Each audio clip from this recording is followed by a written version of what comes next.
Paramilitary forces कहां हैं? वो आदिवासी इलाकों में है। क्या करने गई हैं? आदिवासियों को सुरक्षा देने? नहीं, आदिवासी ने तो सुरक्षा नहीं मांगी। वो वहां गई हैं संसाधनों पर कब्जा करने। भाई पुलिस तो हत्यारी थी, पुलिस के खिलाफ तो केस था, तो जिसके खिलाफ हम केस लड़ रहे हैं उसी की कार्रवाई पर भरोसा कैसे कर लेते आदिवासी?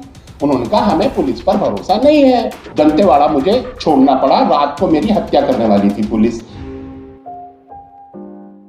हाँ, जाति के आधार पर ऐतिहासिक अन्याय हैं, रहने के स्थान के आधार पर अन्याय है, लिंग के आधार पर अन्याय है। इसलिए आजादी का जो एजेंडा था वो था कि आजादी के बाद न्याय आएगा, और जब कोई राष्ट्र आकार लेता है, अस्तित्व में आता है, तो उसका आधार न्याय होता है।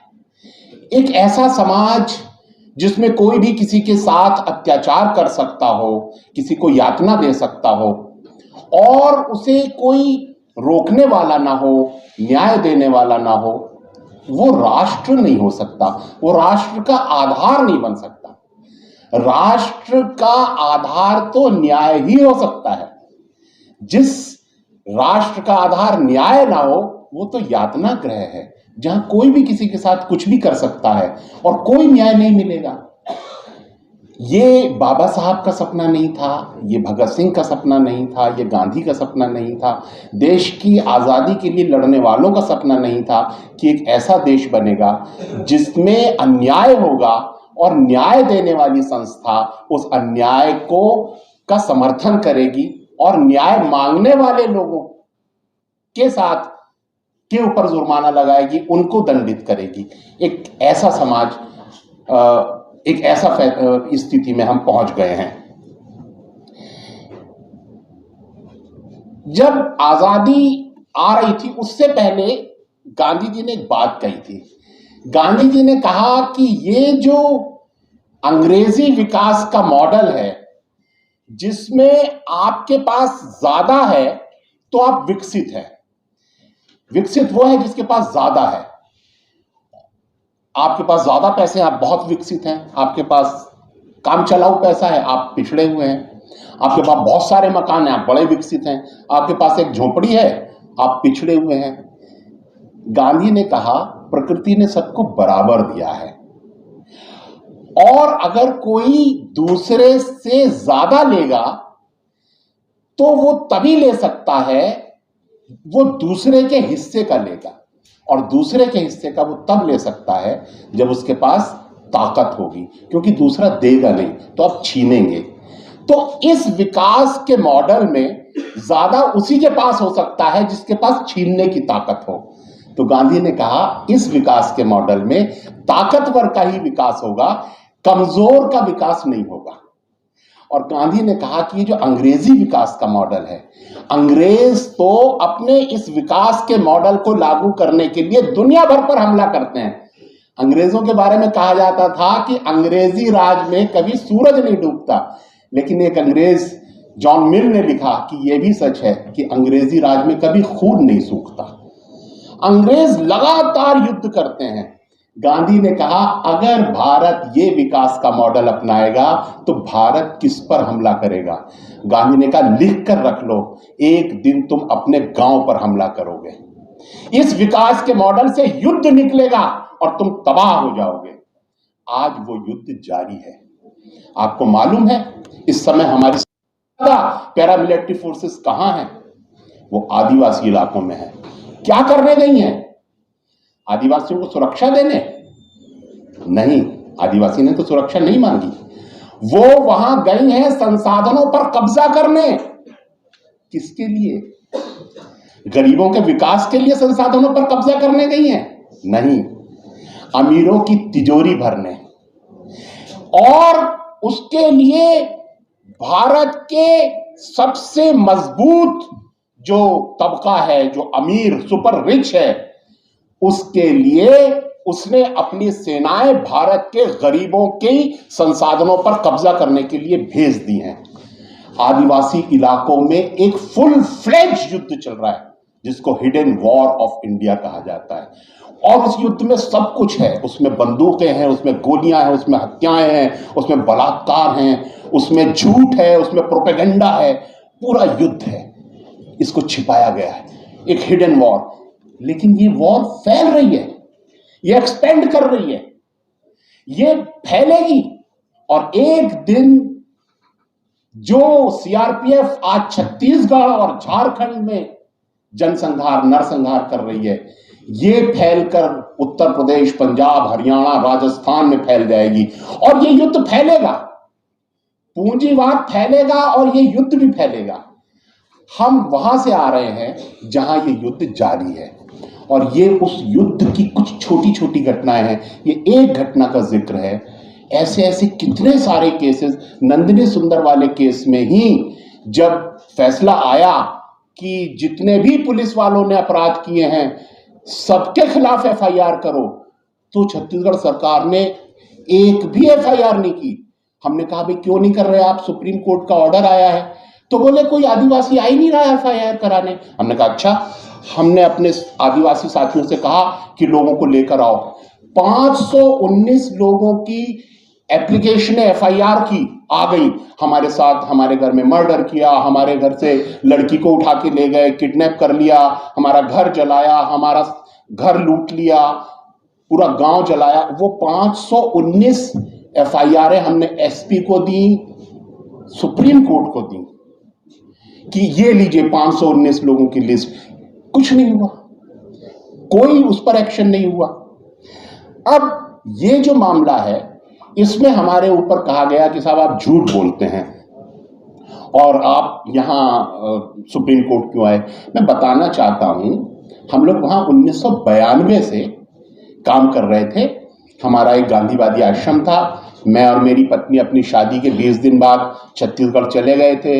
हमने एक पेड़ के नीचे रहना शुरू किया था और वो एक धीरे धीरे आश्रम बना। और एक संस्था है सुप्रीम कोर्ट की, उसका नाम है NALSA, national legal aid services authority. उसकी जो जिला स्तरीय कमेटी थी, हमारी संस्था उसके सदस्य थी। और जज साहब लोग जो थे वहां, जज साहब, मजिस्ट्रेट, फर्स्ट क्लास मजिस्ट्रेट, वो लोग कहते थे कि हिमांशु जी हम स्थानीय भाषा नहीं जानते, आप प्लीज हमारे साथ गांव में हेल्प करिए, हमारी कैंप लगवाइए हमारे। तो हम जज साहब लोगों को लेके गांव जाते थे और वहां जज साहब कहते थे अपनी गरीबी को न्याय प्राप्ति के रास्ते में बाधा मत बनने दो। यदि आपके साथ अन्याय हो तो आप कोर्ट में आइए, आपको मुफ्त वकील मिलेगा, आप वादी बनिए, वाद प्रस्तुत करिए। ऐसा जज साहब लोग समझाते थे। तो हम भी उनकी बातों में आ गए। हमने कहा वेरी गुड। तो जब आदिवासियों के साथ अन्याय हुआ तो हम उनको लेके अदालत आ गए। अब वही सुप्रीम कोर्ट कह रहा है अदालत क्यों आए। अरे भाई तुमने ही तो कहा था अदालत आओ, हम तो तुम्हारी बात मान के अदालत आ गए। अब तुम कह रहे हो कि इसमें मेरे वाले मामले में इन्होंने 2-3 चीजें कही हैं। एक तो ये कहा कि जब पुलिस ने एफआईआर लिख ली थी तो आपको कोर्ट आना ही नहीं चाहिए था, आपने तो कोर्ट का टाइम वेस्ट किया। कोर्ट ने एफआईआर भी लिख ली थी, चार्जशीट भी फाइल कर दी थी। अरे भाई पुलिस तो हत्यारी थी, पुलिस के खिलाफ तो केस था, तो जिसके खिलाफ हम केस लड़ रहे हैं उसी की कार्रवाई पर भरोसा कैसे कर लेते आदिवासी। उन्होंने कहा हमें पुलिस पर भरोसा नहीं है, सुप्रीम कोर्ट एसआईटी या सीबीआई से जांच करवा दे, यही तो कह रहे थे आदिवासी। और दूसरा सुप्रीम कोर्ट ने कहा है कि भाई वो 6 लोग ने आकर के ये कहा कि हम नहीं पहचानते कौन थे मारने वाले, जबकि आपने जो पिटीशन है उसमें कहा था कि मारने वाले पुलिस वाले थे। तो वो 6 लोग, हम सुप्रीम कोर्ट को कह रहे हैं कि इन 6 लोगों को पुलिस वाले बिना नंबर प्लेट की गाड़ियों में किडनैप करके लेके गए हैं। ये देखो वीडियो। वो 4 जनवरी को मैं दंतेवाड़ा मुझे छोड़ना पड़ा, रात को मेरी हत्या करने वाली थी पुलिस, और 5 तारीख को ये सुबह सुबह मुझसे मिलने आए। तो मैं नहीं था, पुलिस वाले आए और इन 6 पेटिशनर्स को किडनैप करके ले गए और यहां पर ला करके उनका बयान दिलवाया। अब जिसको पुलिस ने किडनैप किया हुआ है अभी थोड़े दिन पहले हमारे साथियों ने उन आदिवासियों का फिर से इंटरव्यू किया। उन्होंने बताया कि पुलिस वाले हमको उठा के ले गए थे और हमको बंदूकें दिखाई और कहा कि तुम्हें गोली से उड़ा देंगे, और उसके बाद 6 महीने तक उसके बाद भी रखा अपने कस्टडी में, और इस स्थिति में ला करके यहाँ बयान दिलवाया। उस बयान में भी उन्होंने ये नहीं कहा कि ये पिटीशन झूठी है, या हिमांशु कुमार ने हमारे ऊपर कोई दबाव डाला है, या ये हिमांशु कुमार झूठ बोल रहा है। उन्होंने कहा हम नहीं पहचानते। बिल्कुल वाजिब बात है, जब पुलिस की कस्टडी में है तो वो तो यही कहेंगे साहब हम नहीं पहचानते।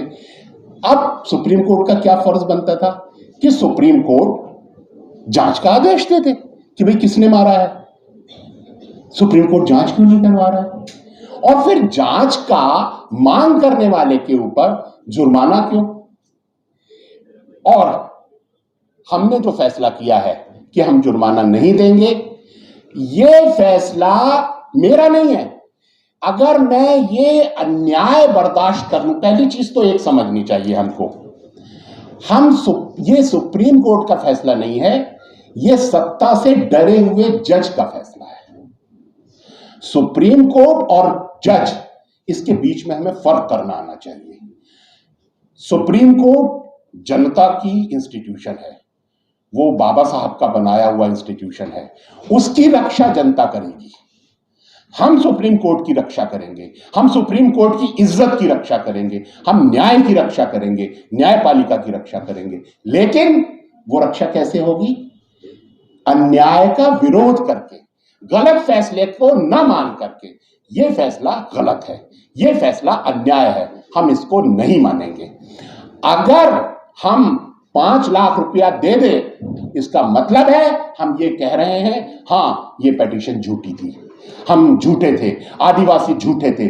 मैं आदिवासियों को झूठा कैसे मान लूं? उनके लोग मरे हैं, अभी वो आदिवासी आने वाले हैं, वो आएंगे, दिल्ली आएंगे, 1 आध हफ्ते के अंदर आ जाएंगे। वो यहां आकर के वो बच्चा आएगा जिसका हाथ काटा है, और वो बच्चा जज साहब से पूछेगा कि ये मेरे कटे हुए हाथ का हिसाब कौन देगा, ये जो हमारे घर के लोग मारेगा उनका हिसाब कौन देगा, इंसाफ कौन देगा। अगर सुप्रीम कोर्ट ये अन्याय करेगा, हम कैसे कबूल कर लें उसको? तो अन्याय कबूल नहीं किया जाएगा, अन्याय के लिए लड़ा जाएगा, ताउम्र लड़ा जाएगा, और अगर उसके लिए कोई कीमत चुकानी पड़ेगी तो कीमत चुकाई जाएगी। ये हमारे आजादी के मूल्य है। हमारे देश में जो आजादी के दीवाने हुए हैं वो हंसते हंसते जेल गए हैं, उन्होंने हंसते हंसते न्याय की लड़ाई लड़ी है, हम उनके वारिस हैं। हम ये लड़ाई जारी रखेंगे और अन्याय के सामने सर नहीं झुकाएंगे। अगर जेल जाना पड़ेगा जेल जाएंगे, लेकिन आदिवासियों के साथ जो हो रहा है उसको उजागर करते रहेंगे, न्याय की लड़ाई लड़ते रहेंगे। खबरों में बने रहने के लिए फोरम 4 को सब्सक्राइब करें और नोटिफिकेशन पाने के लिए बेल आइकन दबाएं।